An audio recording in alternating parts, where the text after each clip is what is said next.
The desk officer for Asia Pacific region, ACTRA in Geneva. We all know that the 20th century saw the development of a framework of social dialogue, norms and institutions for regulating work, including international labor standards, labor inspection systems, workplace representation, labor courts, and tribunals. At the same time, these norms and institutions, which are well suited to formal, stable, and straightforward employment relationships, have achieved only limited effective coverage in many emerging and developing economies like several in this region. Even among the developed countries in the region, which have well-established governance structures, they are now increasingly under pressure because of the changing world, which has been analyzed and commented in the previous session. So, how can societies respond to the erosion of the established regulatory framework? Do we need new or different governance structures to regulate work effectively? This session examines initiatives that revitalize existing norms and institutions and or create new forms of regulation that may help to meet present and future governance challenge. The session, Dialogue 4, The Governance of Work, focuses on both international and national initiatives, highlighting those that strengthen tripartism. Panelists and trade union commentators will address state-based forms of governance as well as the innovations emerging from the social partners and other members of civil society, as well as the evolving relationship between public and private governance. So today we have 4 distinguished panelists. So let me introduce the panelists. From my right, Ms. Jong-hee Lee, Research Fellow of Korea Labour Institute. She graduated Warwick University in the UK and has many research works in relation to the world of work, in particular those focusing on precarious work situation in Korea. Then Ms. Siriwan Longchatong, Secretary General of Employers Confederation of Thailand, ECOT, who has many years of experience at the international level, and indeed she was until very recently the ILO governing body member. On my left, Ms. So Yo-kyun, I hope that I pronounced correctly, Director, Ministry of Health and Welfare of the Republic of Korea, and currently attached to the UNESCO. Then we have last but not least, Mr. Alain Peirce, who is ILO Senior International Labour Standard and Labour Law Specialist, based in a Decent Work Support Team in Bangkok. Just like other sessions, we sent you the panelists, several topics for debate, which we would like to hear from, to hear your opinion. They are following things. Do the new forms of work pose a challenge to the labor regulatory framework set up in the 20th century? For example, social dialogue, international and national labor standards, and the institutions. Should society revitalize that framework, or should they establish a new one to meet the ongoing and the future governance challenges? Are there any national and international initiatives that seek to reinforce such governance structures tripartism in particular? How should social dialogue on the international level address the challenges of increasingly globalized supply chains? What innovative forms of organization and collective action should emerge from the social partners and other actors in society facing the new forms of work? What are the challenges faced by public and private governance? You may not be able to give answers to all of these topics, but we appreciate if you enlighten us on some key points depending on your specialized area of work. So, Ms. Lee,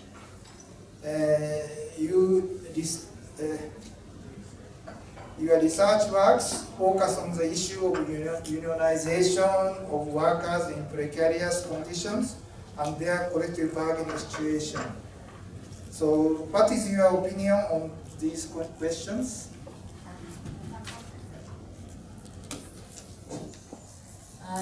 Nice to meet you. Good morning. Thank you very much for inviting me to this very interesting discussions. Actually, I met many good friends here, so I hope we can keep in touch to make the good report in order to make our society more fairer. In terms of the governance of work, I would like to emphasize the role of trade union and the collective bargaining. Actually, there are lots of research emphasizing the correlation between the inclusiveness of industrial relations institutions and the inequality and poverty, something like that. Recently, OECD published Employment Outlook 2017, presenting that centralized and coordinated collective bargaining ensure the labor market performance, which means if the economy is improving, centralized and coordinated collective bargaining ensure that the benefit of growing economy widely shared among workers. In contrast, if the economy is worsening, such bargaining structure can make it easier to make adjustment through the wages and working times, thereby avoiding a massive wave of workers being fired. So which means the level of union density and also the centralization of collective bargaining is a part and parcel to regulate the work and to make the decent work. Based on this concept, I looked at the Korean situation and then make some suggestions. I'm not sure is any countries who have been experiencing the increasing union density around here. Actually, most countries these days are experiencing the decline of union density. According to OECD statistics in 2013 maybe, the overall average union density at around 25%, and the coverage of collective bargaining is 46 points, is twice higher than union density.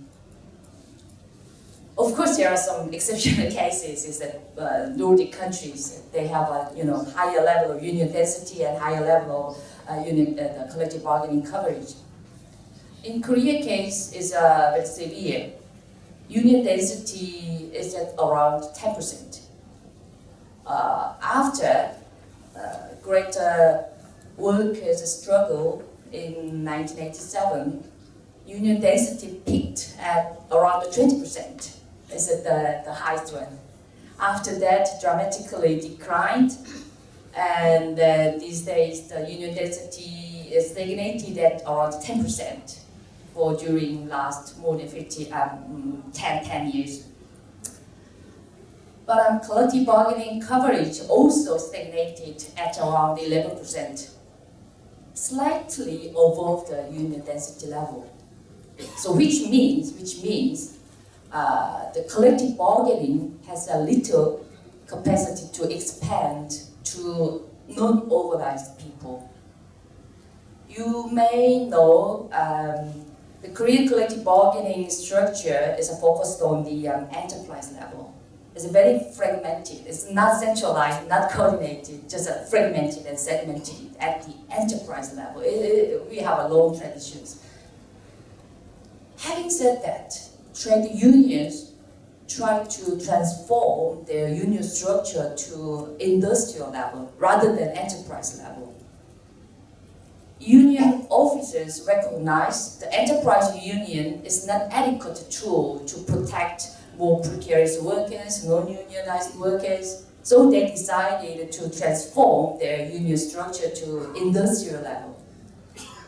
So according to the Minister of Labor Statistics, in 2016, last year, more than 50% of unionized workers joined industrial or sectoral or regional level, not the enterprise level, more than 50%. But still the collective bargaining is conducted at the enterprise level. It is because of the labor law.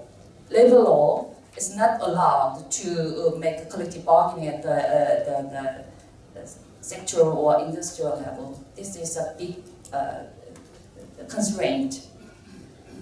So as we may assume, the low level of union density and low level of collective bargaining coverage means the trade union representation put in crisis. They just represent only 10% workers' voice. But these days, more and more workers are employed on very precarious conditions. And also, our complaint Liu Mi-kyung said, many workers, they don't know who is my real employers because of their indirect employment. So there are lots of various flexible work arrangements in South Korea. Sometimes I'm struggling to explain which kind of flexible work arrangement is in Korea. Actually, the indirect employment is quite popular. But especially in Korea, we have in-house subcontracted workers. So I'm really struggling to explain what exactly mean the in-house subcontracted workers. You may know the Hyundai Motor Company is a multinational company. They hire the workers as a regular base, but almost 25% of workers hired by subcontracting firms. So around 25% of workers don't have direct relations with the Hyundai Motor Company. But they still working on the Hyundai Motor Company plant, working with regular workers. And they are doing the almost same and similar jobs. But their wage level and working conditions and the level of social security is far less low. So based on these situations, the role of trade union, it should be very important. As I mentioned earlier, the trade union transformed their structure into the industrial level. So which means trade union try to expand their interest representation function to an industrial level rather than confined in the enterprise level. But in reality, Hyundai Motor Company Union belong to Metal Workers Union. It's a Metal Workers Union also the one of the industrial union. But the collective bargaining is still conducted at the enterprise level. So their trade union activities in Hyundai Motor Company still looks like enterprise level, enterprise union. So they are not allowed subcontracted workers join that union. So sometimes they represent the interest of subcontracted workers, but it's a very limited manner. So this is the reason the coverage of collective bargaining is still limited. So I would argue that the role of trade union and the role of the collective bargaining coverage is an essential part to regulate the work. Actually, the ILO defined the trade union as an organization freely associated mostly beyond the confines of enterprise level, to protect, to improve workers' economic status and also social status, which means if the collective bargaining conducted at the enterprise level, the union must be rely on the capability of that company rather than the society, rather than the confederation of employers. They just rely on the employer side. So if the business performance is good, they can demand more. If the business performance is bad, they just freeze their wage. So it's very difficult to expand the interest representation function beyond enterprise level. So I think this is the limitation of the trade union role. As I mentioned earlier, the ILO definition said the trade union is the organization to protect workers in an economic and also social status. So, which means the trade union need to improve not just the economic the situation for their members, in order to improve, protect the social status for workers in general. So this is the very essential part to regulate the work. I would add something? Maybe, can you stop at the moment? Okay, I will stop here and then speak later.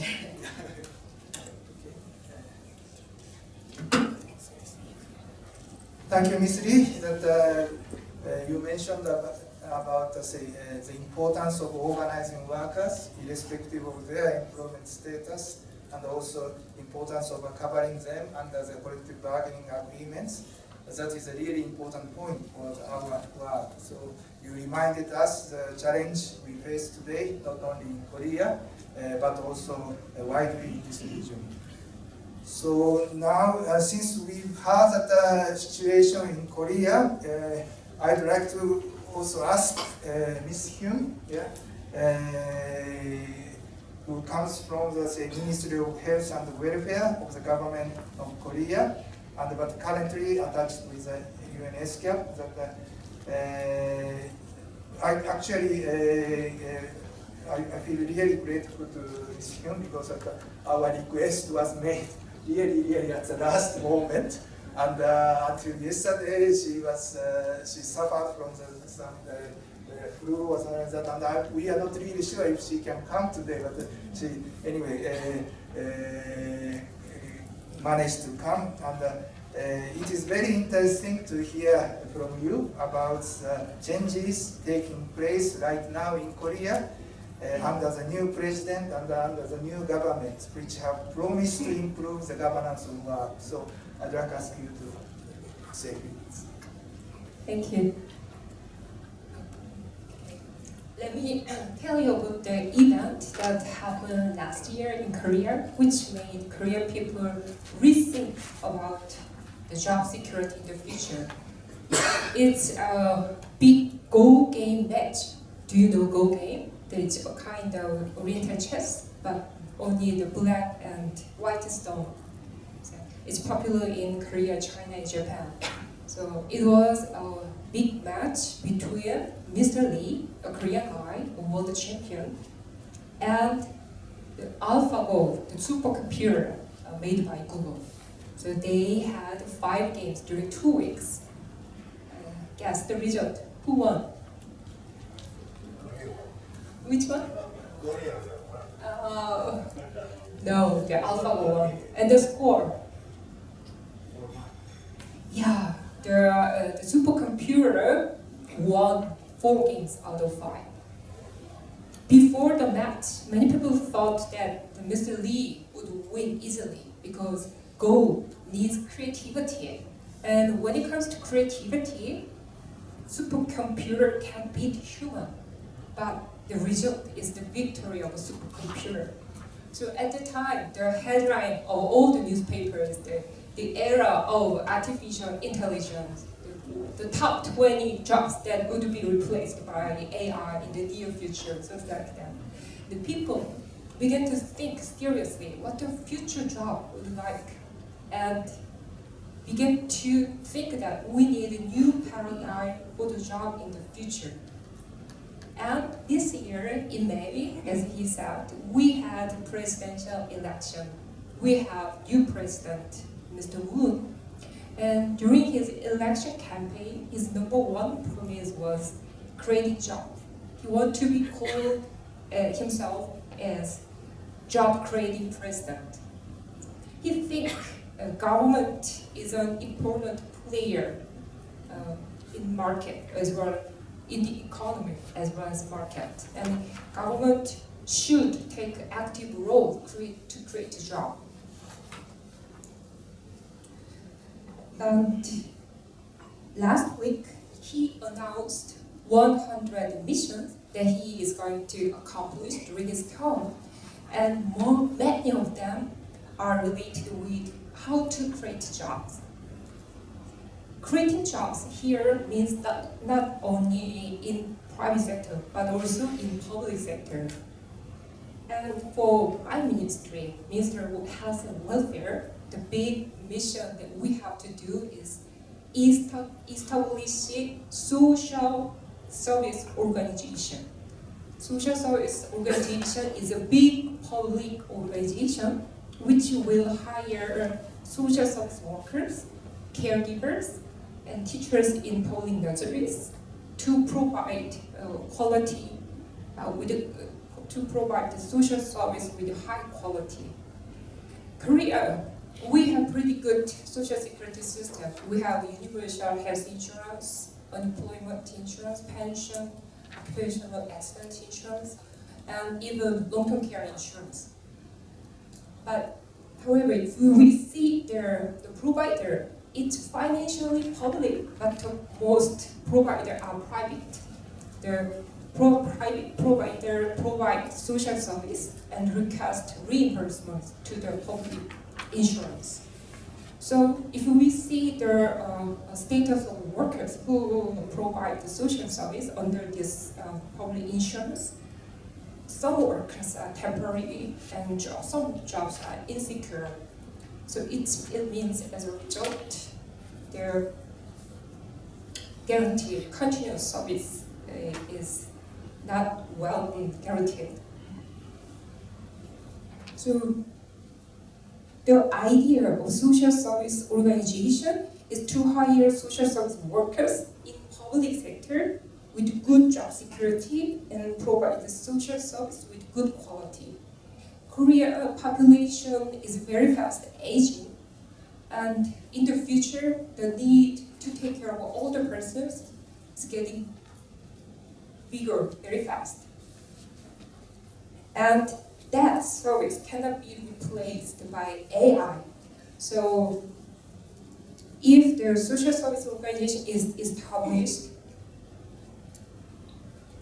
it will act like a center to provide guaranteed good quality service with good job security rather than fragmented and segmented service. There are also other policies to encourage private sector to create more jobs. Like if a private company want to apply to the private project, which is funded by tax, the company has to meet the eligibility, and some of the criteria will include like how many workers the company has hired compared to the money that has loaned last year, or how many young workers has been hired, things like that. There is still ongoing discussion about how to secure the money, how to make enough fund for it, and we are discussing about increasing taxation. But one thing is clear that Korean government began to act, to take an active role to create jobs in the future. Thank you. Thank you, Ms. Kim.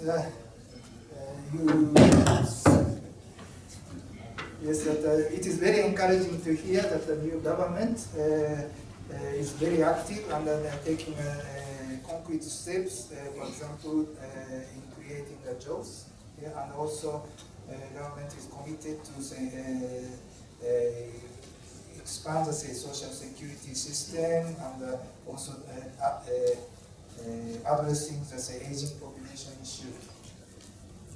The governance work is a very important subject for trade unions and employers, but obviously government has greater role to play in various dimensions, including labor inspection and dispute solving mechanisms. Yesterday, we heard from Mr. Yoshimura from the government of Japan in Dialogue 2, and decent work for all, and he mentioned changing situation in the world of work in Japan. So although he is not on the panel in this session, I would like to hear from Mr. Yoshimura on how Japanese government is reacting to the changing situation in employment relationship. For example, increasing non-standard forms of employment, teleworking, workers in gig economy, migrant workers. These must be a challenge for the governance of work, in particular to keep the labor inspection system effective in Japan. So I'd like to ask Mr. Yoshimura to give a comment. So can you pass that?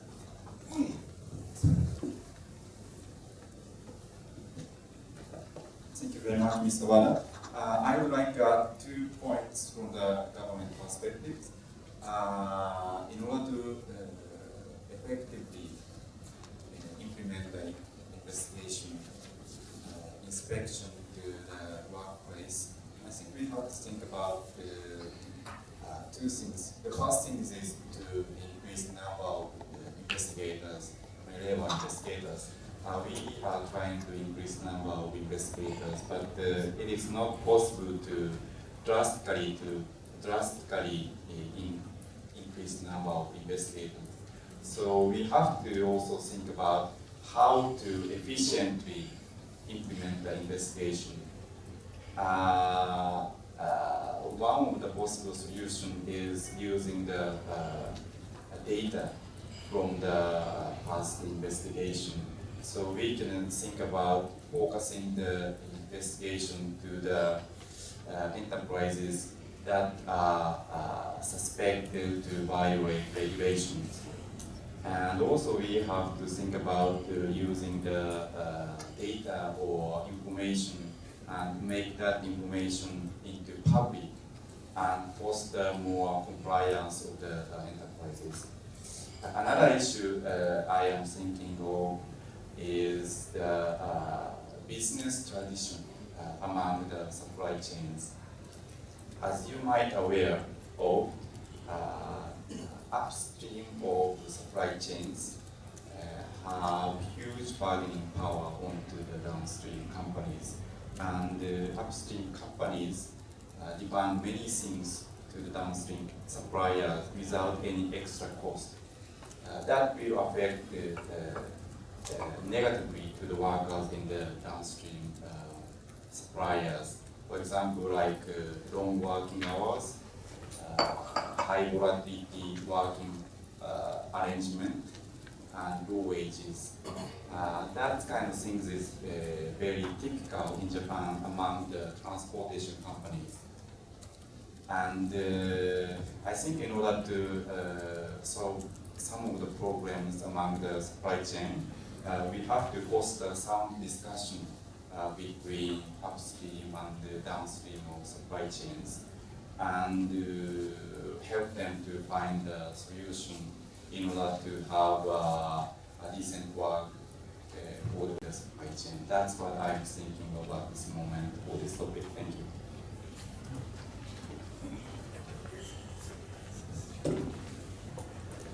Thank you, Mr. Yoshimura. I'm also coming from Japan, and time to time hear the news from Japan. And recently, I'm really impressed that labor inspectors in Japan finding out the problems and then taking the measures to rectify the situation. And so that those kind of things in the past didn't make the headlines, but today that in Japan that is making the headlines. So now, Mr. Pels, at the very core of the international governance work is the adoption of international labor conventions through tripartite negotiations, which, when ratified, have the force of international law and are subject to ILO supervision. As the tripartite structure indicates, the ILO regards governments, workers and employers organizations, and the social dialogue process that brings them together as a key to the governance of work. Social dialogue and tripartism have indeed served the ILO and its member states well for nearly a century. Nonetheless, they are not without the challenges and detractors, especially in this region. So how do you see the situation of the governance of work in this region from the point of view of an ILO standard specialist? Yes, thank you, Shigeru, for involving a standard specialist in that quite key question. I will limit my remarks to the question of ILO standard setting function, and more precisely to the question as whether the new forms of work constitute a challenge to the future of the standard setting function of the ILO. It is true that most of the ILO instruments that organize the basic labor market institutions, freedom of association, collective bargaining, wages, social security, employment policy, well, all these instruments were adopted between the 40s and the 70s by the ILO, and clearly they were, if not expressly in an implicit way, they were based clearly on a model of the full-time unionized worker engaged in a lifetime employment relationship with a single enterprise. It doesn't matter much that even during that period, that model was far from being the actual, the reality. It did not reflect the reality, especially since that's also the period in which the number of member states of the ILO almost tripled.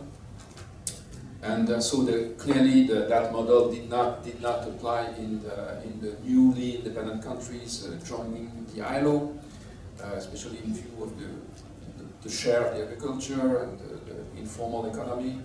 But at the time, still it was considered that there would be a convergence. With the development process, there would be a convergence toward this model. And this view is now clearly contradicted by the new development in the labor market.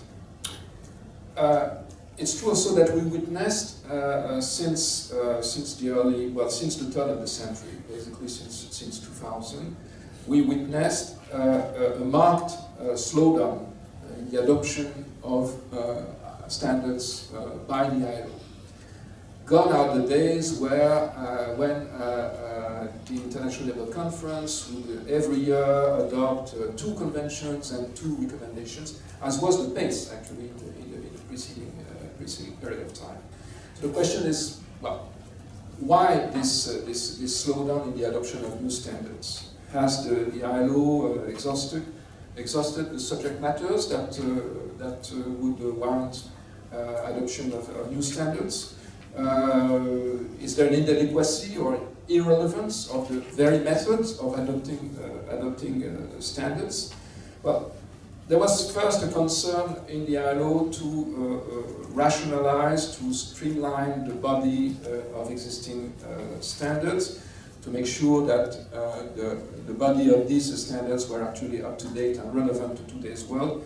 And this was initiated in the mid-90s with standards policy, and this is taken up again with the establishment of the standards review mechanism, that systematic effort to streamline and rationalize the body of standards.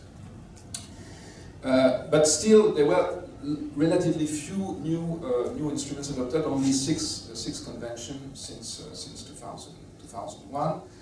So the tendency to adopt recommendations rather than conventions, and again a very slow down pace of adoption of new instruments. But if we look at the instruments that were adopted in the past 2 decades, let's say, we can see that they were actually targeted at ensuring the labor protection, the protection of the labor law to the non-standard forms of employment.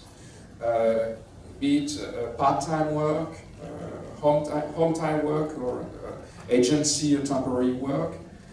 So these were some of the instruments adopted actually to address these emerging new non-standard forms of employment.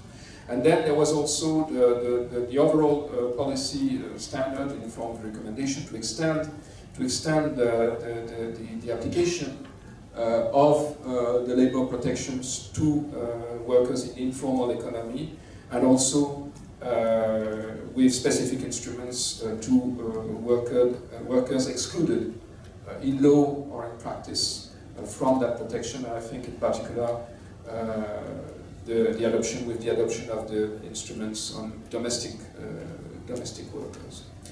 I would say that there was probably a limit that was reached to the effort to have a unified approach of the application of standards to all forms of employment relationship. Is precisely the adoption of the employment relationship recommendation.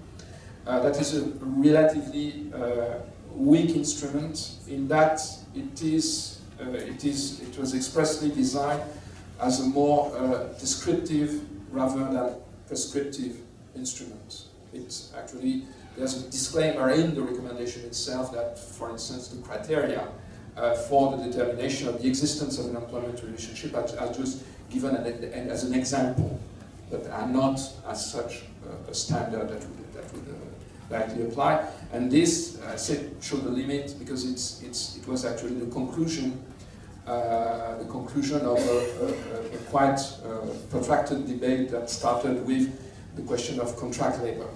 And so the ambition of the conference to find a single, unified definition of what is and what is not an employment relationship, as someone not completely succeeded with the adoption of that recommendation. Now, is the ILO standard setting approach still relevant? Well, international labor standards are often criticized that they are being discordant with contemporary needs, not having a clear enough vision of the problems as they are now. They are accused of being rigid, of having lost their relevance, also of being a threat to competitiveness, and these are arguments that are quite often invoked to explain the poor ratification record, especially in Southeast Asia, especially in this region. This actually ignores the fact that standards are not so much concerned in general with regulatory prescriptions, but rather with either enabling rights, and including, of course, fundamental rights, and including fundamental rights to organize, to collective bargaining. They are also concerned with policy or processes. They are also couched in flexible terms, leaving a large discretion as to the means of their implementation. I would just conclude with the example, I think because it's an emblematic case, which is the case of Convention 87, which is very poorly ratified in the region, in the Asia-Pacific region in general. That's where most of the missing ratification are located. And also, when the convention is ratified, actually, it's also where there are very serious, in many ratifying countries, very serious problems of application. If we look at the basic requirement of the convention is to ensure the right of all workers and employers, without distinction whatsoever, says the convention, to set up and join organizations of their own choosing. And if we look at the issues when it comes to the representation of workers in non-standard forms of employment, precarious workers, casual workers, workers in contract workers, all the problems of their representations flow from the non-respect of that basic requirement of Convention 87. It is because of restrictions that are put to the right to organize of these categories of workers that they are not able to organize and to enter into collective bargaining to assert their rights and interest.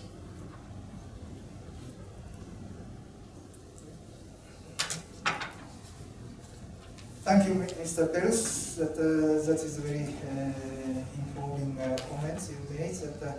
Now, next, I would like to ask Kun Siriwan, representing the employers' organization in Thailand. I actually try to, in the process of organizing this conference, I contacted my counterpart, Ms. Chimji, and asked her, my counterpart in the Bureau for Employers activities, and she has kindly arranged a good panelists from the region, and so that we are seeing that good representation from the employer organization.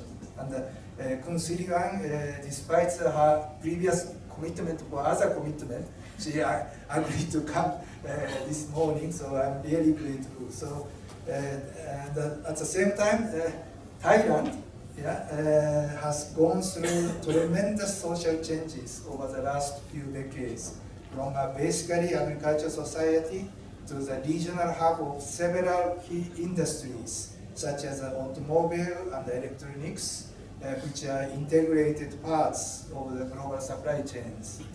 Your country also managed to develop the very world-famous tourism industry, and the growing service sectors exist. But at the same time, your economy depends on the huge number of the migrant workers from neighboring countries. As a whole, it seems to me future work challenges are real and imminent in Thailand. So what is your opinion on these topics relating to the governance work from the employers' organization point of view? Thank you. Should I say good morning or good noon or good afternoon? Because thank you for giving this opportunity for me to join the craft activity. As he said, I'm very busy these few days because, as if you see in the newspaper, the government of Thailand just launched a new act. The penalty to the employer who employ migrant worker is much more than to kill a person. So we are just like at that time we just shocked with the new act. The government give 6 months for the time for us to prepare ourselves. That have been very busy. And when he come to me, and frankly speaking, I have no time to prepare myself to talk with you today. But since ECOT is work closely with the union in Thailand, we have the bipartite committee. ECOT organized a bipartite committee that comprised of every worker organization in Thailand.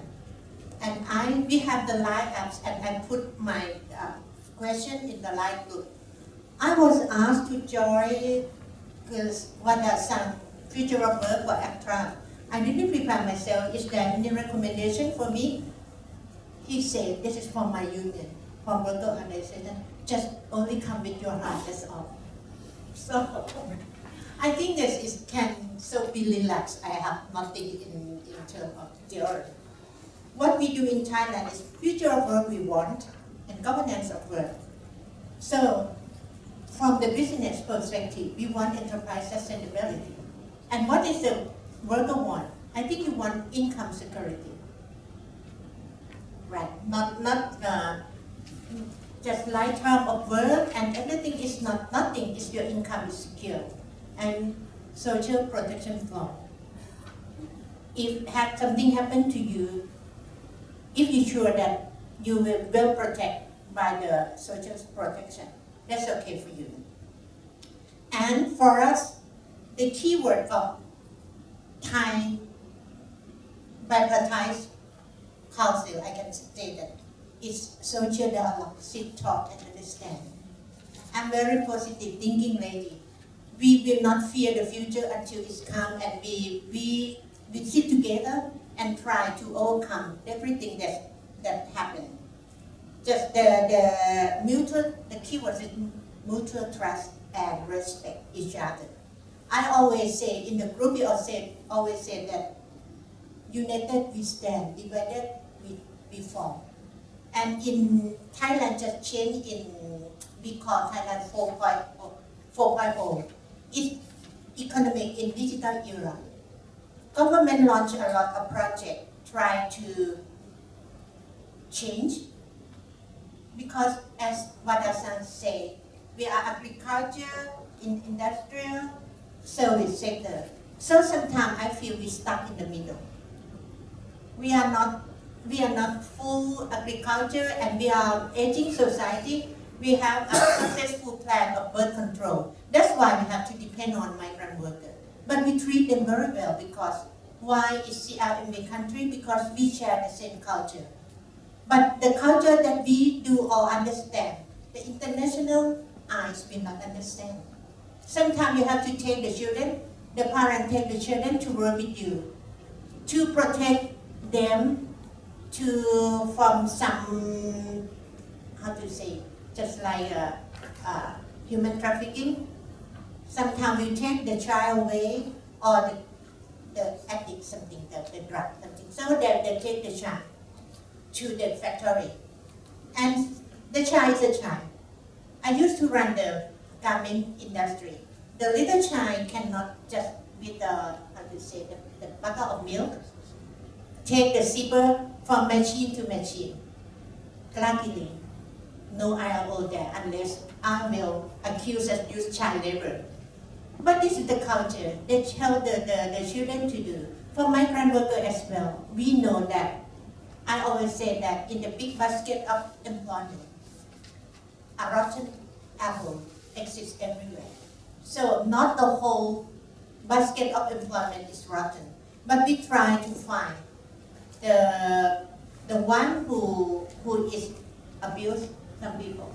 But for future of work that we want, as I say that enterprise sustainability and income security and social protection. And we will discuss what is fair and acceptable and what is not. For the union and the worker organization and employer like ECOT, we have 2 months, by month meeting, we meeting and share everything. Just like the government of Thailand, how to say that, change the law. The age of retirement in the past is 55, you deserve the right to get the pension. But now, the government changed to 60. For us and for the worker, it's not fair, just like you change the finishing line. So we fight together with the worker organization. The law cannot, I don't know how to say, the law cannot apply to the things that you announced before. And this is the way we work. work together, and governance of work is the keyword is tripartite council. Though we have, I think in the world, we have the largest number of employer organization and worker organization. In Thailand, we have 14 employer organization and 14 worker organization, maybe 15. So how to make this mechanism work? Informally, it got formed up by bipartite, and we try to push the government to ratify Convention 144. To make sure that everything that government move, we will know, and we have the opportunity to voice, to share something. And for us, negotiation is not the keyword. If you understand each other, negotiation come out maybe win-win. It's hardly to find win-win situation. Win-lose, no one happy. Even compromise, someone is not happy. Just wait for the time to fight again. So we try to say that, don't say negotiate, just sit, talk, understand. Don't put the things that come to, you have to have the conclusion of what we try to find it. So what we do now is promote social dialogue in every state. And even governance of work, we may propose some initiative to the government. Something have to change the law, just like minimum wages. We have old age workers, they cannot work all day long. Is it possible that Thailand have the hourly wage for the one who want to work only 1 or 2 hours? That is the way we will work with the government. Because the employment policy have to change, the law have to change in some, and make it more flexible and open for anything that can, the adjustment, flexible, and like in Denmark, like flexicurity, flexible and secure. That is all we want. I can say on behalf of the worker in Thailand as well, because we have the opportunity to sit, talk, and understand all the time. Should I say something I didn't? Okay, if there is any question, I'm willing to answer. Thank you, Councillor Ivan. Now I would like to turn to trade union commentators. We have today Ms. Jetkani, President of Australian Council of Trade Unions, ACTU, who has just flown in this morning. And Mr. Sdora J. Solomon, General Secretary of Malaysian Trade Union Congress, MTUC, and Mr. Amarsana Enebish, Head of the International Department of the Confederation of Mongolian Trade Unions, Ms. Onti Tu Lee from Vietnam's General Council of Labor, VGCL, and last but not least, of course, Mr. Alan Montano, Federation of Free Workers, FFW, in the Philippines. So, can I ask Mr. Solomon to go first? I know in Malaysia that collective bargaining at the enterprise level is actively taking place, but as maybe Ms. Lee said, that some industrialized things and other country-wise aspect, maybe you can highlight. So, thank you. Yes, I would agree with Lee that there is a decline in the density of the trade union members in Sectra in Malaysia. And I believe it's also happening globally. Although there is an increase in certain unions, but it's very insignificant. And of course, in Malaysia, for the last 20 years, there has been more emphasis on enterprise union than national union. So we have difficulties in actually getting a good bargaining, shall I say, result of the collective agreement, etc. We must also say that the one aspect of the salary, which is quite an important factor, but in Malaysia, since 1980s, we have not been able to have a decent wage or decent living wage. Though the minimum wage was enforced recently. The reason because there was one industrial court chairman who made the decision in the early 80s by saying that wage increase should be based on the 2/3 of the consumer price index. At that point of time, the CPI, we had 2 digits, but today it's single digit. But though it is not actually applicable, and though the employees and the industrial court chairman did not look at the award in totality, but because it was prominently used by the employers and supported by some of the industrial court chairmen, and it has become more of a practice, and that has actually suppressed the wages. So that is a serious impact. That is why we see suppression of wages in Malaysia. Okay, the other aspect is, yes, as far as labor inspection is concerned, I think there is weakness in Malaysia. The only explanation that the ministry is giving us is because they are saying that there are lack of manpower to actually conduct the inspection.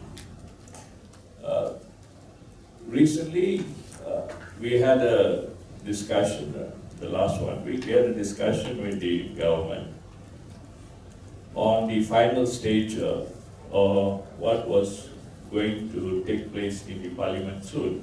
The government briefed us on the employment insurance that is going to be tabled in the parliament. Though the trade unions have supported this employment insurance, but we were particular concerned on the contribution by the workers. We proposed a figure which we find is very relevant, basing on the statistics that we have, together with those statistics which were submitted by the employers' organization.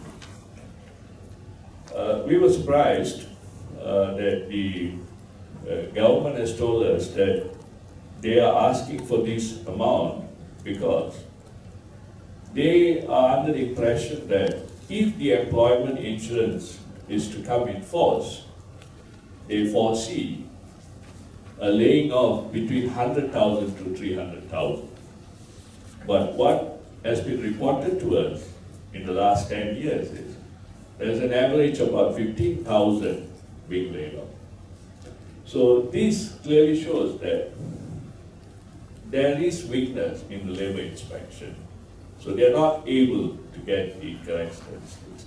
And these statistics could actually be true or not true, but if we based on the statistics that we have the last 10 years, it is probably 5 or 10 times more. So naturally, we are also thinking whether the government is justifying as to why they want a bigger contribution from the employer and employee for this employment insurance. Then the other factor is that I think in view of the future work, in view of the technology changes, there must be some kind of a mandatory social dialogue at the national level. And also it must be flowed down to the sectorial or the industrial level. Because for instance, in the banking sector, though the act has been changed, amended, In 1989, we had the Banking and Financial Act, but in 2013, we have the Financial Service Act. Despite the change of the acts to cater for the technological change and the regulation of the banking industry, but these changes are not being granted to the trade union movement. For instance, we could see that because of financial technology, because of fintech, which has been taking over the functions of the bank workers through the online services, we find that there is a tremendous decrease in bank workers. We had in Malaysia banking union, we had almost 30,000 in the year 2000. Today, we only have 50% of that 30,000. 9 years ago, we appealed to the ministry to amend our constitution to facilitate these informal workers, which will be moving from the permanent workers in the banking to the outsourced company. In 3 consecutive triennial delegate conference of the union, we have appealed to the union, to the government to amend the constitution, but they refused. So we see a disparity here that the government is willing to change the Banking Act to facilitate the restructuring and changes, but they are not willing to allow the union to also function in parallel with the changes. So in that context, the 15,000 have actually turned into informal workers. So the other aspect that we see is that I would agree with what the ILO representative is saying, that probably there are not much international level standard, I would say, conventions coming up. Maybe some would feel that why is there a decline? Why are we reducing the days and all that? Probably some would say because of technology. But at the same time, in the last 7 years which I have observed in the ILC, I noticed that there has been a reputation of complaint coming into the standards committee. So the conventions are relevant, but how effective are the mechanisms of ensuring this country implement those conventions? I think there is a great weakness in that has to be addressed. So much so, we find that unions are now reluctant to lodge any complaint, because we must understand, with all due respect to the employers, there are a significant number of employers who are not concerned about shamefulness. You can tell the whole world through the social media of how they are behaving, but they have come to a stage where they are not least bothered how they have been discredited. We are surprised also, even the banking sector, though they are being fined millions of dollars in various countries, but yet we are shocked to see that CEO is actually being paid exorbitant bonuses for conducting these activities which they have paid the fine. So these are the things that we are saying, okay, probably before you claim, I think that's what I want to say at this time. Thank you, Solomon. That you touched upon very interesting points that like a mandatory social dialogue or the questioning, not questioning, but saying that the effectiveness of ILO supervisory mechanism, yeah, that's definitely we have to examine in this conference and in the future. Now, Mr. Amarsana, you are from Mongolia. as a country which is going through a lot of economic and social changes, and also your country is affected by the climate change. How do you react to the opinions of the panelists, or what is your views to the questions given in advance? Thank you, Brother Wada. So it's a very good chance for me to attend this the Future of Work conference. So we are talking about the future of work that we want, and sharing our experiences and exchanging our views. So before I move to the climate change issue, so of course we are talking about the new forms of employment and new forms of work. So of course these new forms of work as like a digitalization, advancement of technology. So in some extent, it affects many people. They would lose a lot of jobs. Of course, also for the trade unions, we might lose our members. But on the other hand, all these technological development and advancement and digitalization of work would open also very good opportunities for other group of people to looking for a job, especially those young people who's capable of using of this automation and the using technological advancement. So the new forms of work is a need of a better system of labor rather than the contrary to the labor regulatory system established in the past century. And it is necessary to change the international labor standards into the new emerging occupations, particularly the areas of e-labor relations.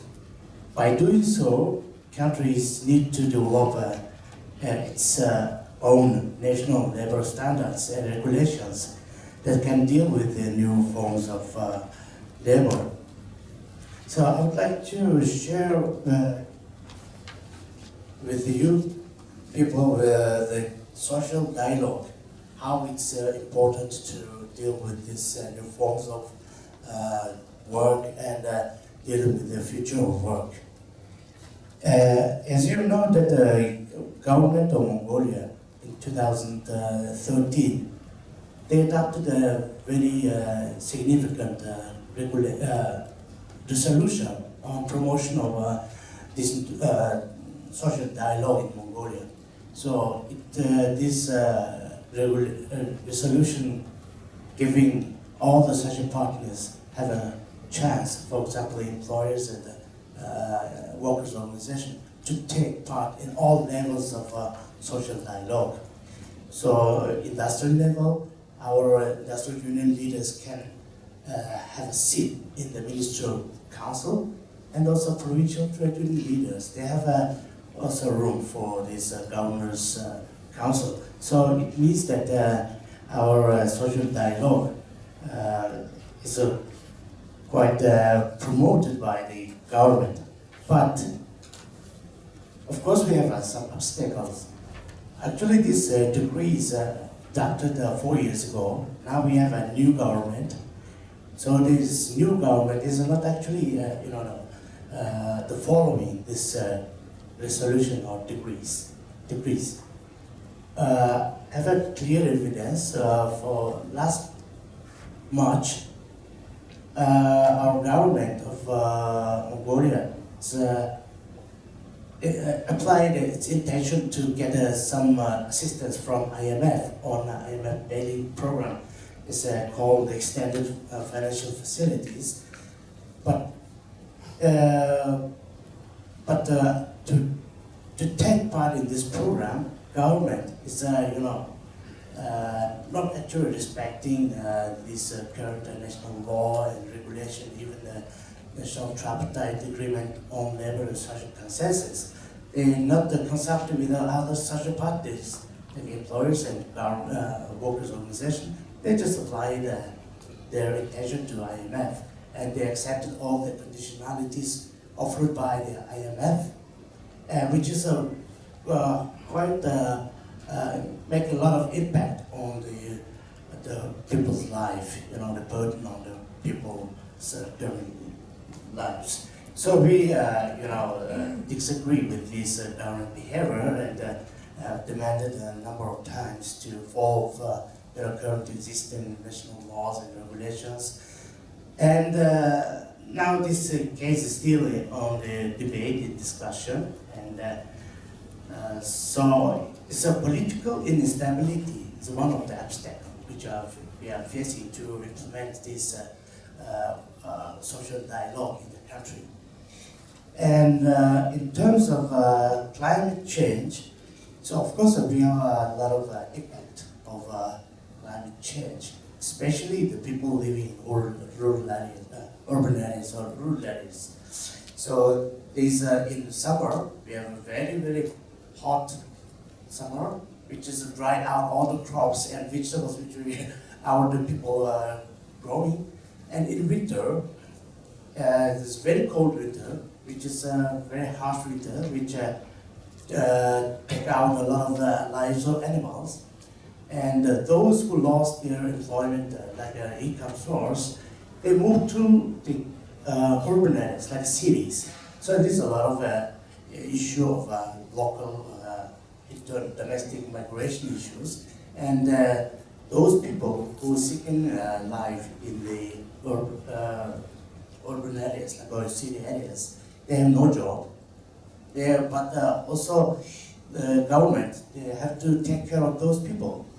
They find a new job, but there is no job for those kind of people. They are only the people who's having access of this planting of vegetables and crops and just taking care of their animals or cattle.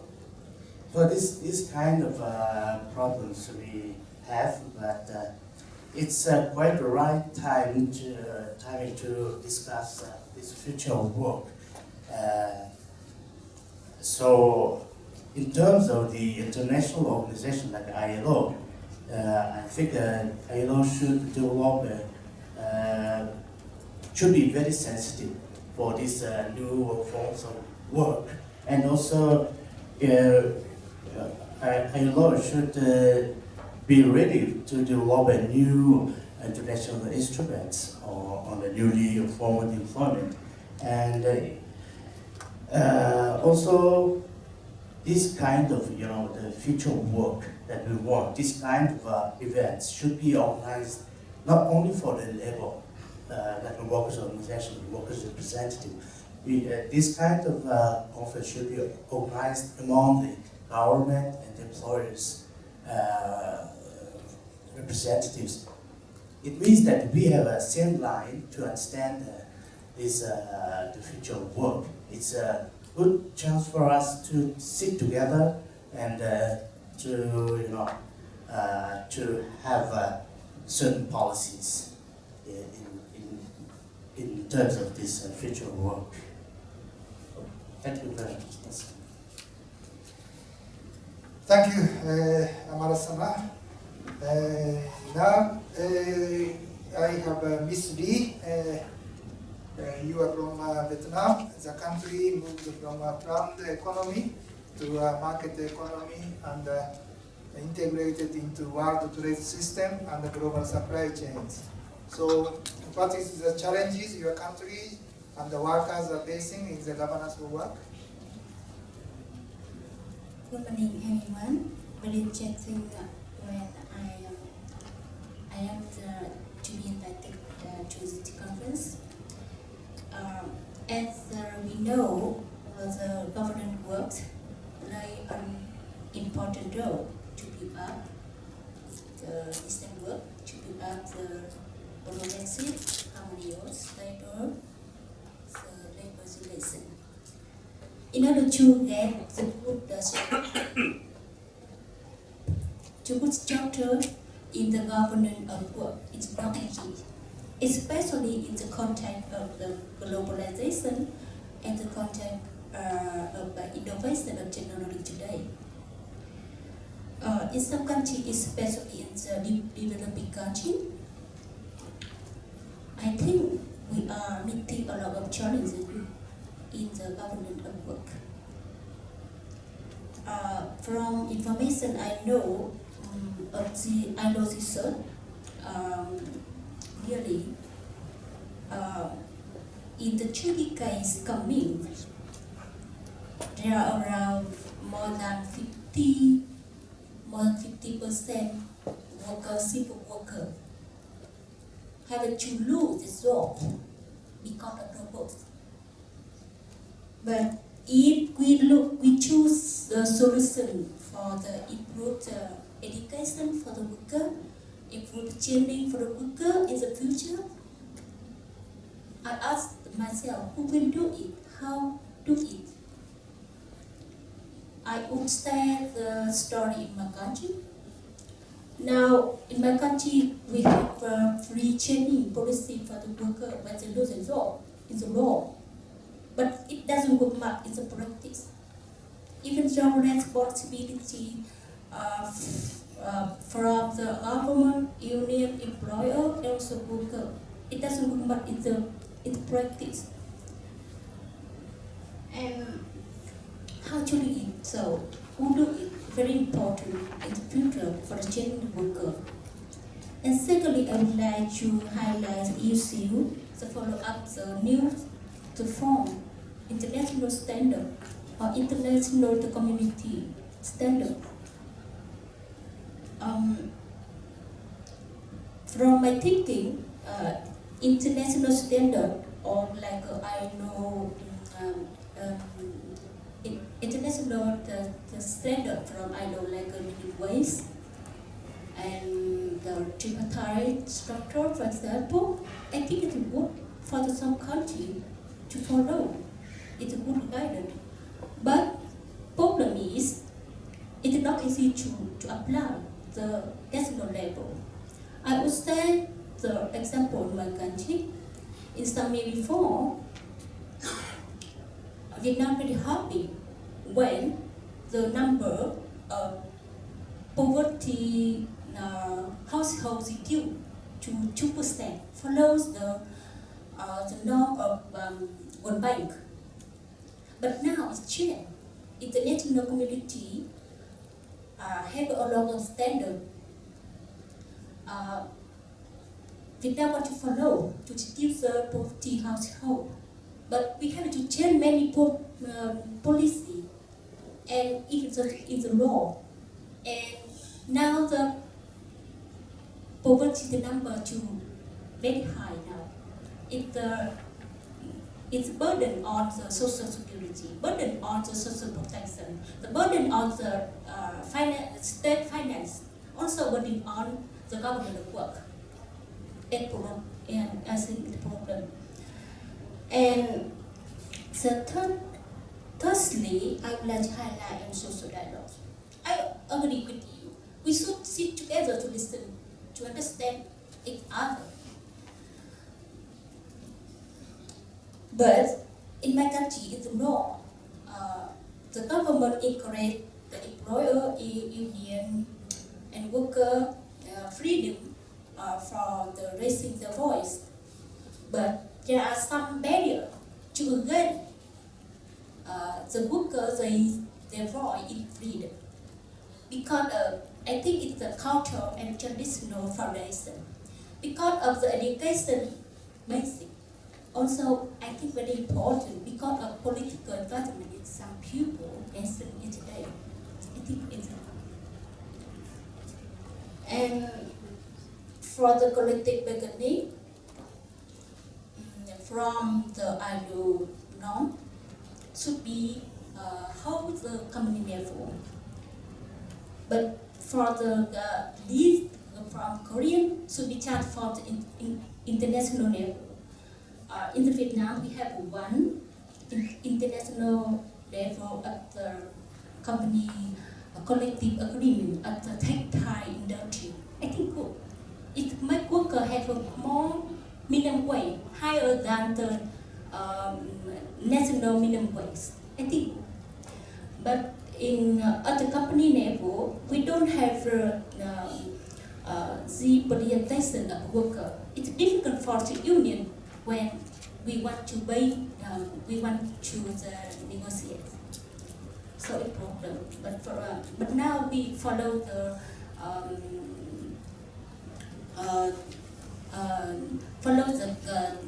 collective bargaining structure at the company level almost.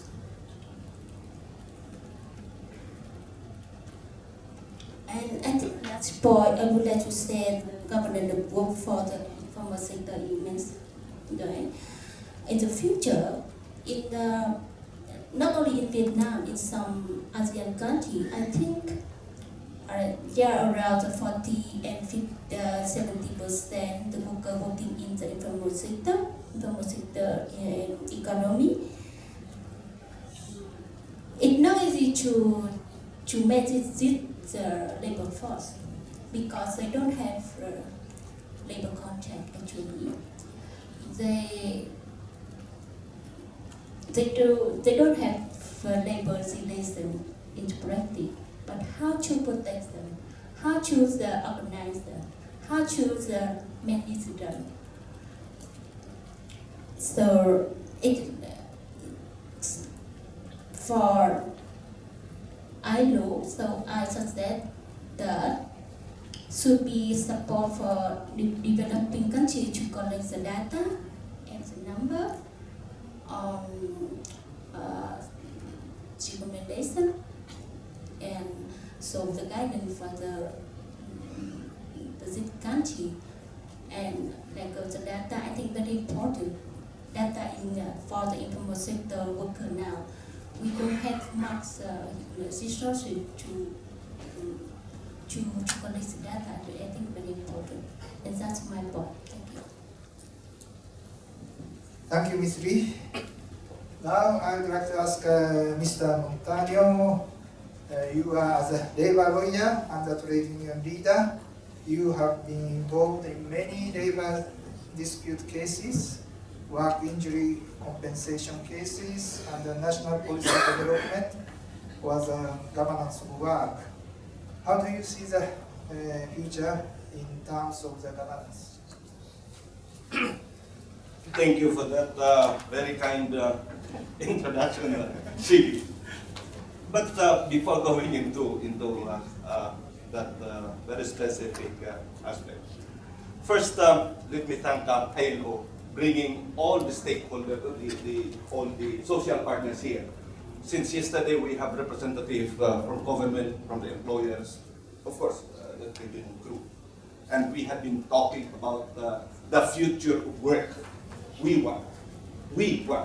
So all along, really, I thought that after this conference, all the social partners be able to arrive at a commonly understood terms that somehow someday we'll be able to achieve something that is something commonly we want. Anyway, after having said that, on the aspect of governance of work, you have mentioned a lot of my background, but to be specific, at the very least, how I wish, before I proceed any further, we so far, since yesterday, no less than the president of the ITUC Asia Pacific, Anthony Felix, said the future is now. And I agree. But sad to say, ILO long time ago targeted decent work for all.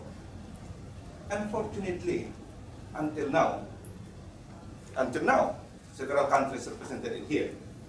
I don't know if there is a specific entry that really consciously has observed the observance, even just at least the fundamental core conventions of the ILO, or what we call the International Core Labor Standard.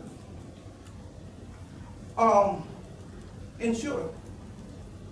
My reflection is we are good at conferences. We seem to agree on it, but we don't join our forces towards achieving what we have previously agreed long time ago. Now, hopefully, as we are talking about future of work we want today, I hope all social partners will be doing the respective share towards decent work for all and achieving social justice.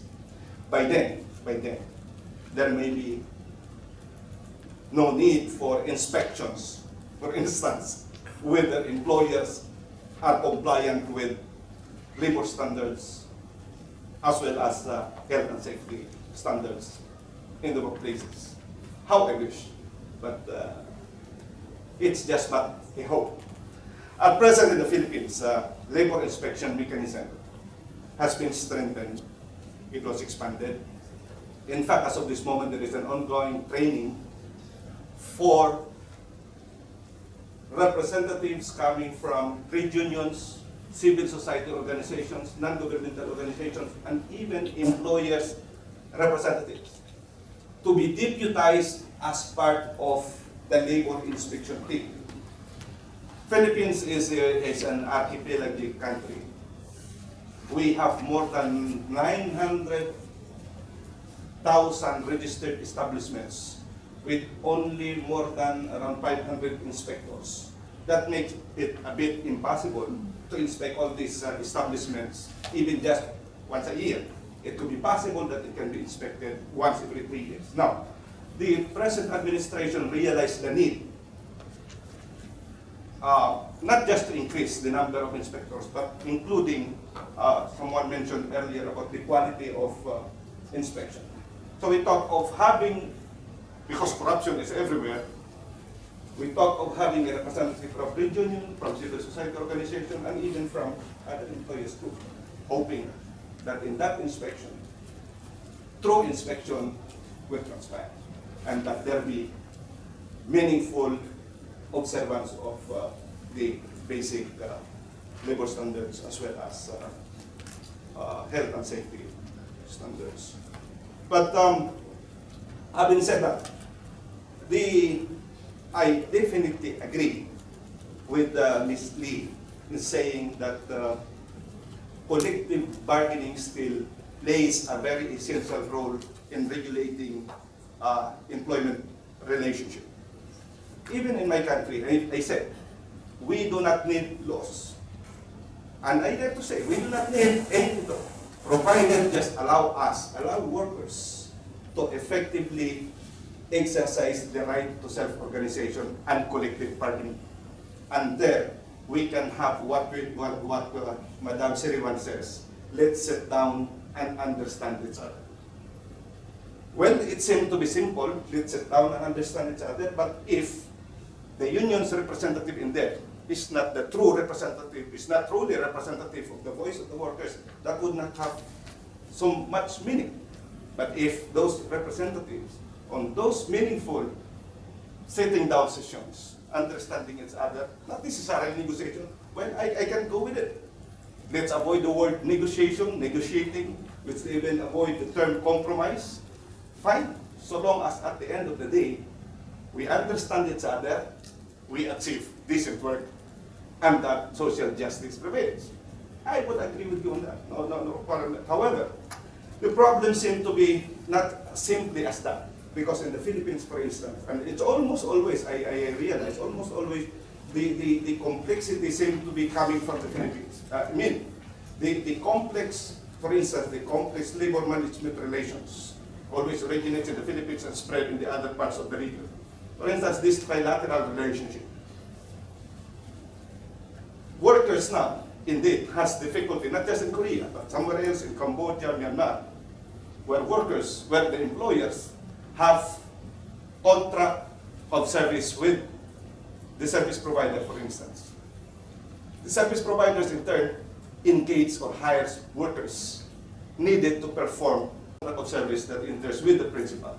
In the meantime, the principal has nothing to do with the workers hired by the manpower agencies.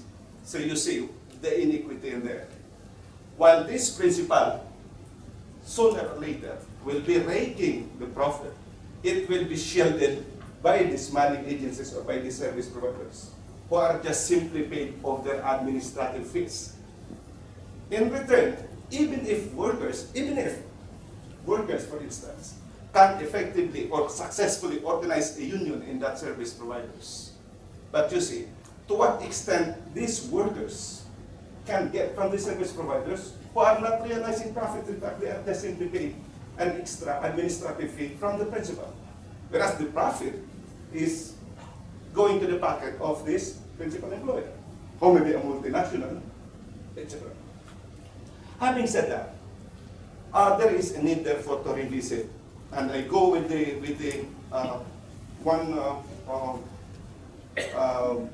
suggested by our ILO standard specialist to revisit the concept of to redefine employer-employee relationship, which we try to attempt to solve, we attempted to solve. How do we really define employer-employee relationship to be inclusive, to be part of to be effectively part of the social dialogue that Madam Sariwan is talking? Nobody should be left. To ensure, so long as we are saying therefore that everybody or any function that contributes to the success of achieving the employer's declared business objective, that should be considered as employees for purposes of labor relations. And for the interest of time, I also strongly recommend to this group, particularly to our ILO experts, really to revisit that particular aspect. Finally, to remain relevant, this is the only thing I would like to say to our trade union colleagues. To remain to be relevant, we as unions have to convert ourselves from traditional unions as just embracing regular workers, but to include all types of workers. Thus, from trade union, traditional trade union movement to social movement unionism, to include all types of workers, men and women, youth and elderly. By that, we will remain relevant in this social electric. Thank you very much. Thank you, Mr. Montano.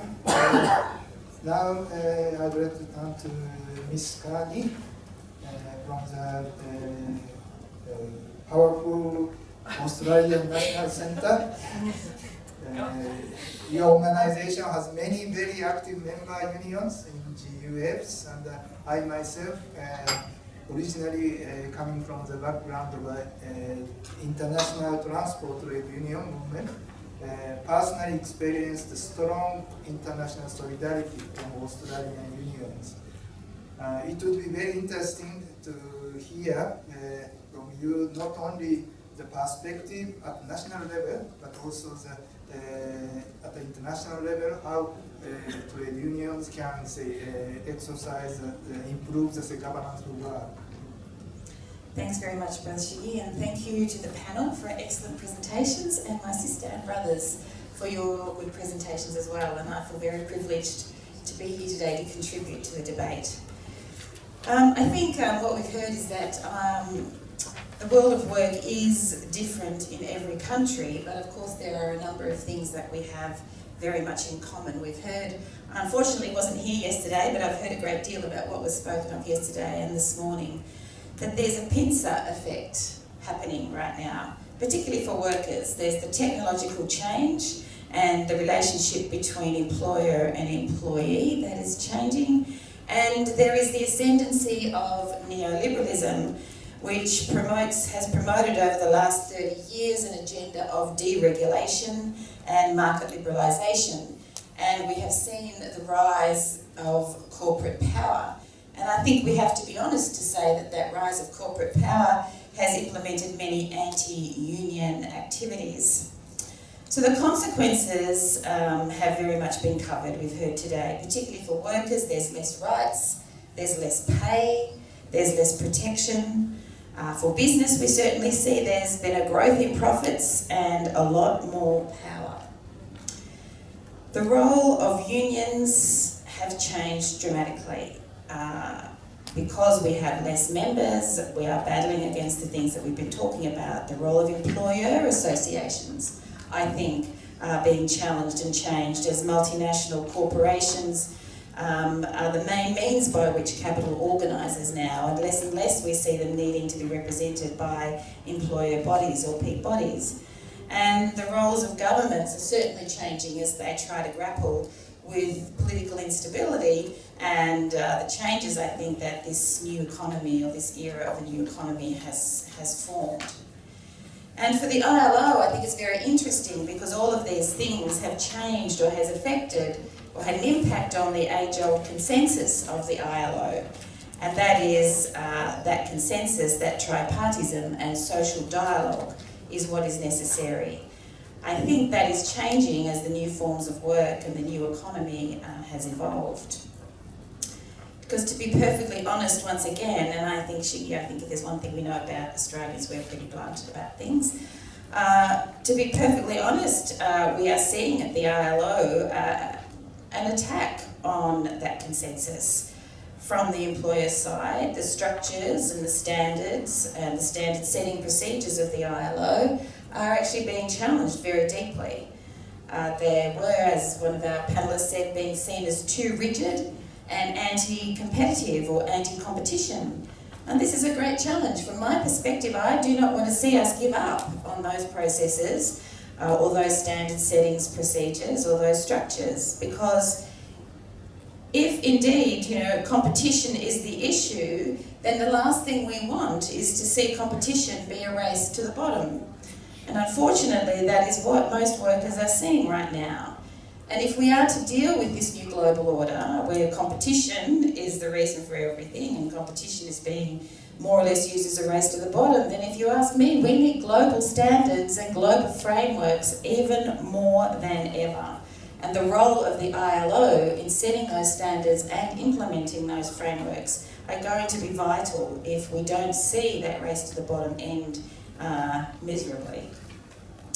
So for unions, I think the challenges we've heard are around the declining ability of unions to provide protection, to bargain, to recruit, and essentially it comes down to power. They're having difficulty building power, and again, if I'm honest, one would have to say that capital has designed this, because if one side of the dialogue group has all the power, then that social dialogue is, in my opinion, quite pointless. I think it goes back to what our colleague from the Korean business sector said. It's all about respect. And if there is a massive... Sorry. Apologies. Thailand, yes. Of course, we're in Bangkok. Of course, thank you, Thailand. It's all about respect. And I think if there is a massive power imbalance, it's very difficult to maintain that respect. So for unions, how do we rebuild power? How do we bring that power balance back to the middle? Yes, everyone tells us we need to organise, and that is true. We need to organise, absolutely, and I'll come back to that later, and we need to get better at doing that in this new world. But what else is necessary, and is there a role for the ILO in this? Well, I think from the Australian Union's perspective, we've come to realise that regulatory frameworks are incredibly important. It's impossible to do organising effectively if the laws work against you and they don't let you organise. So right now in Australia we have a big campaign and it's called Change the Rules. Simple as that. Change the rules. We need rules that give more rights to individuals so that they can't get sacked easily, so that if they want access to permanent, full-time, decent work, they can get it. We need rules that allow unions to bargain with better frameworks. We had our sister from Korea, I think I got it right this time, talk about the need to have industry-wide bargaining, perhaps, and not necessarily just workplace bargaining. We need to be able to bargain at any level we like and about whatever we like, and we need to do that freely without fear of prosecution. We need the right to strike. We need the right to strike as unions, because withdrawing labour is one of the main ways that we balance the power that multinational corporations and employers have amassed. And on the other side of that is the social protection side. So with our Change the Rules campaign in Australia right now, we are fighting very hard for tax to be collected from multinational corporations who have become very, very clever at evading tax. Hundreds of companies that earn billions of dollars paid no tax in Australia last year, none. And we have been fighting back against this, because without decent revenue, governments cannot provide proper social protection floors. So people know the rules aren't working for them in Australia, and so we are actually gathering a lot of strength for our campaign. The people that the rules don't cover, migrant labour, people working in the gig economy, precarious workers, people in the e-commerce sector, in supply chains, contractors, people in the shadow economy. These are people who, as we have heard in the last couple of days, are a growing sector of the workforce, and yet they are not protected by our laws. We're very pleased to say that all sides of politics are responding to this because of the groundswell of support for it, and we are very confident that we are going to see a lot of change in the regulations in Australia. And it is not impossible to change the regulations. We heard our friend from the Japanese government talking about the logistics sector and how the pressure is from the top down on the people down the bottom of the supply chain, in our case truck drivers, who are forced to drive unsafe hours to meet impossible targets, and they are being killed on the roads. Trade unions effectively got regulatory change to protect those drivers and get minimum rates. We call it safe rates. There's lots of other examples I could give you where we are getting good regulatory change, so it's not, and we heard a lot from the previous session from our union brothers and sisters. We are using, on organising front, we are using modern techniques to organise. We're using apps for the young people. We are using metadata that we collect from those apps to help us go back and organise those workers. Same with Facebook, with pharmacists. We're adopting corporate models like the Netflix model, where people sign up for nothing and then in 1 month they pay a little bit more, and then 2 months a little bit more, and they get more services as they go along. We are working with migrant workers in the agricultural sector. We just successfully negotiated an agreement with ShareTasker, which is a large sort of gig economy firm, where we have agreed that they will pay the people working on their platform insurance and minimum rates of pay. And we have an Uber-like firm in Australia called GoCatch, which has said that they will pay minimum wages and employ their drivers on minimum conditions, but only if Uber does it. Which brings me back to the ILO. And that we never will be able to get agreements out of companies like ILO, like Uber, unless there are international regulatory frameworks to do it within. And with regards to the ILO, we are fully supportive of the tripartite nature of the social dialogue and standard settings. The ILO is really the only place for social partners to have a legitimate voice in any of the international mechanisms. Even with the UN is very difficult. The SDG 8, as everybody would know, doesn't even mention unions or collective bargaining. So the ILO is critically important for social partners, employers and unions to have a voice.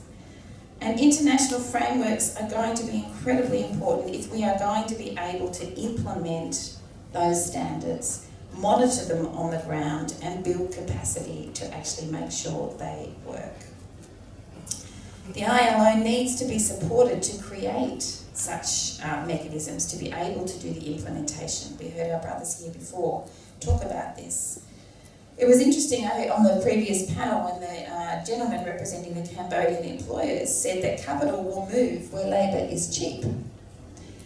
The ILO can play a vital role in building relationships between those countries, having global standards and global industries build those frameworks to make sure that it's not a race to the bottom.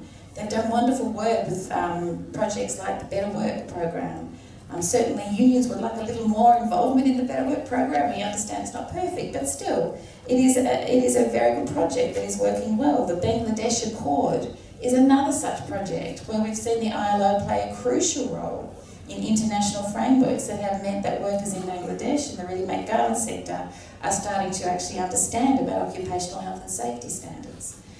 And another interesting thing I think about the Bangladesh Accord, it's a good example where the ILO has worked with the global union federations and the multinational corporations. Because I think a big challenge for us at the ILO is to successfully integrate the work of GUFs and multinational corporations in order to operationalise our frameworks.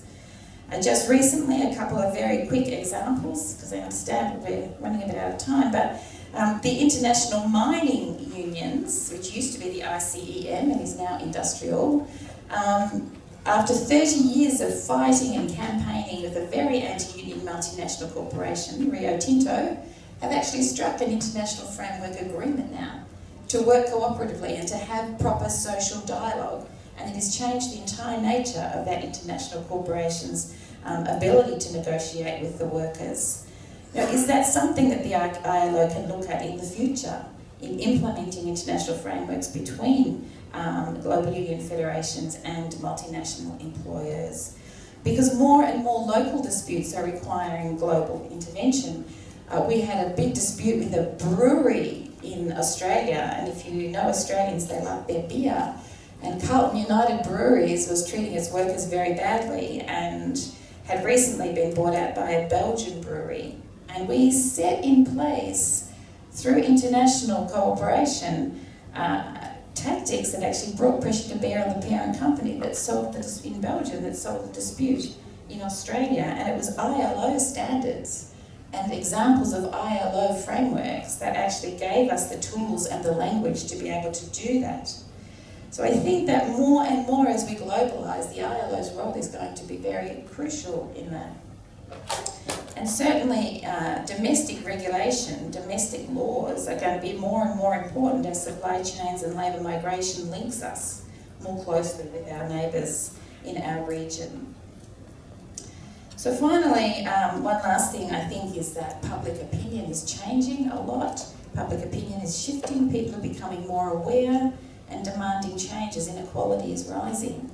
And people are feeling less and less that they are benefiting from the wealth that is generated from around the world. And I think the future of work conversation, the future of work that we want, if we are to actually shape the future of work in an unsettled world where people are feeling disaffected and disconnected, then social dialogue is going to have to be vital, absolutely vital, if we are going to shape the outcomes of the next economy. So thank you. Thank you very much, Ms. Kani. I originally wanted to give an opportunity for the people from the floor to speak, and actually specifically requested from the Thai Nurses Union. If you speak just 2 minutes, yeah, I can give you the floor. Yeah. 2 minutes or 3 minutes, yeah, maximum 3 minutes. Can someone give the microphone?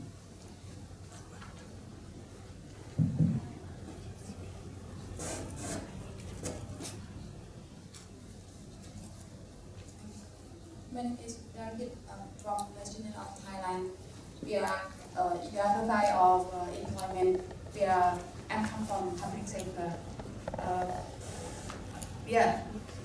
There are so many issues for Thai nurses, including shortage of personnel, poor working conditions such as too long working time, such as pregnant nurse could not have to work on night shift, for example, and some of us were died in ambulance. We did not get the compensation after die or after some nurse disability from working, such as the accident at work. An unfair contract for many nurses are employed on short-term contract, and we don't get benefit from the contract, such as in case of nurse.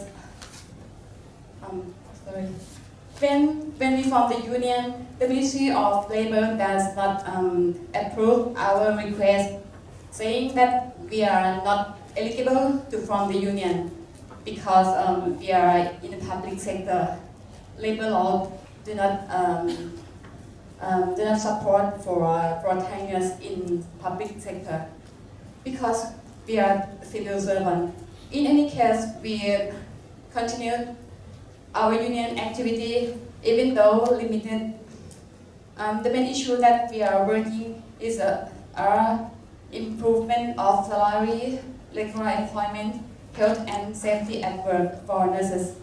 For now, we cannot think about negotiation. We cannot think about collective bargaining because you are civil servant. You are under Thai government.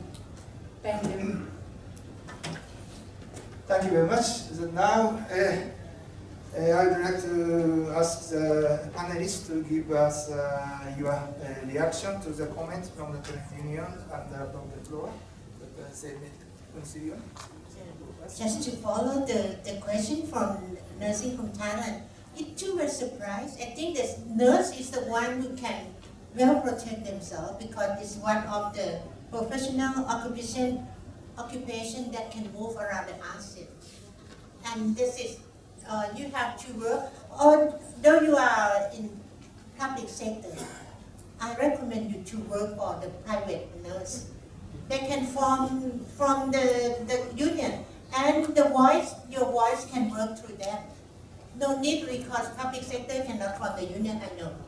But it's really sad to hear that even the nurse is abused. I never heard something like this. And come back to I really appreciate Alan things. That is the social dialogue. The representation of each party should be the real voice of each.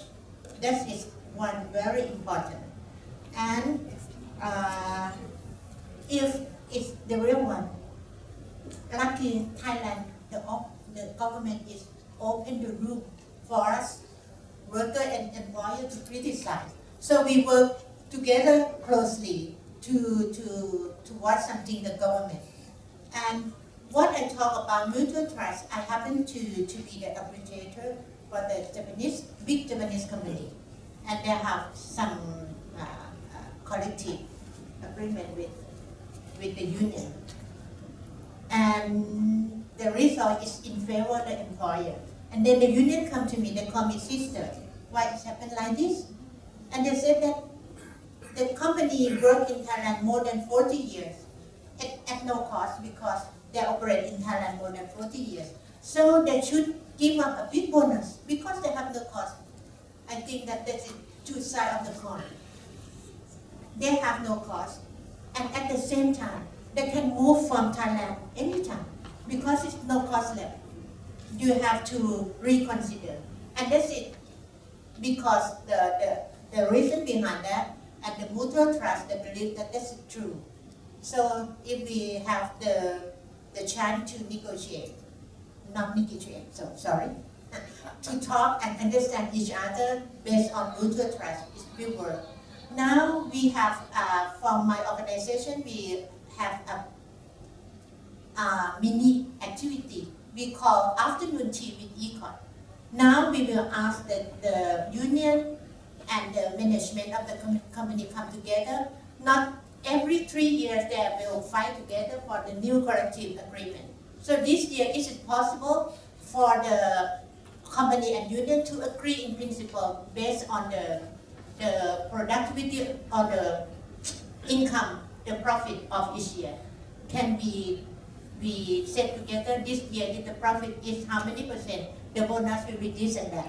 No need to fight when the time comes. And for the lack of number of labor inspector, in Thailand we used to have self-inspection. The union and the management, they have The questionnaire, the question to answer, and sign together and send to the government. That means no need for the government to send labor inspector to inspect this company. So it's reduced number of the enterprise that labor inspector should go and give more time for another company who don't have self-inspection to utilize the labor inspector to come to see them. So I think the time is not far. Thank you. Thank you, Ms. Riwan. Now, I'd like to ask Ms. Hyun to react. I'd like to finish to sharing one hot term in Korea. It's income-led growth. I think many of you have heard of this term. So the new president recently appointed an expert of income-led growth as their head of secretary in economy in presidential house. The idea of income-led growth is that without proper income to workers, there is no proper consumption in domestic market. Without proper amount of consumption in domestic market, their economy is not sustainable anymore. Korean economy has developed relying on huge amount to their export, but now the world economy is not good, so it's not as much possible as in the past. So by securing proper income to the domestic worker, so this new government is going to make the economy sustainable. As a means of implementation, the minimum wage will be increased step by step until during the 5 years of term of this new president, the minimum wage will be increased by $1 per 1 year. So I'd like to share the idea that income security is important not only for the individual workers but also for the whole society's sustainable economy. Thank you. Thank you, Ms. Hyun. Now, Ms. Lee, there are a lot of comments on your presentation, so can I ask you? Because of the time constraint, I just emphasize only one thing, which is the struggle of recognition.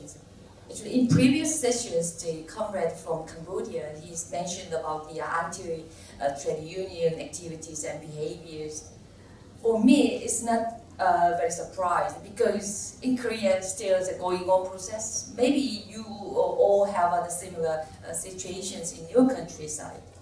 So in my presentation, I highlighted the role of trade union and the role of collective bargaining in order to regulate our world of work and in order to maintain our work in a decent manner. But before that, we need to ensure the fact that the workers' rights, basic workers' rights, should be recognized. So we should start from scratch. Actually, the struggle of recognition is at the start point to discuss how to make our the work more decent manner. So I think it is a very right time to struggle for recognition. Thank you. Thank you very much. I'm not going to say repeat the thing. So now the last but not least, Alain, can you use a little bit of feedback? Yes, thank you. Just my first word would be actually to comment on something that has been said by my fellow panelist, Ms. Riwan.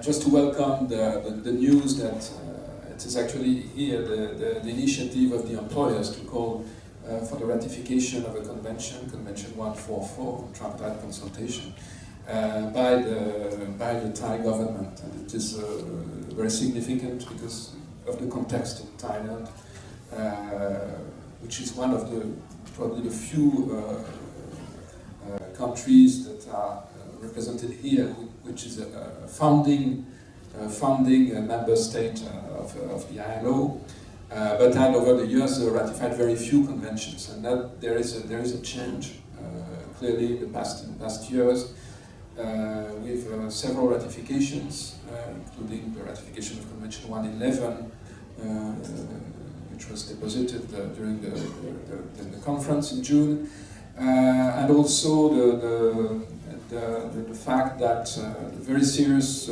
problems related to the conditions, abusive conditions of work in fishing, abusive conditions of work of migrant workers in Thailand are expressly addressed through the lens of the international labour standards, namely the work in fishing instruments, the forced labour protocol, and with a view to possibly ratifying also these instruments in the process. So this is a very welcome development in Thailand, and it is very welcome also that it is supported by the Thai employers. Two more remarks about what has been said by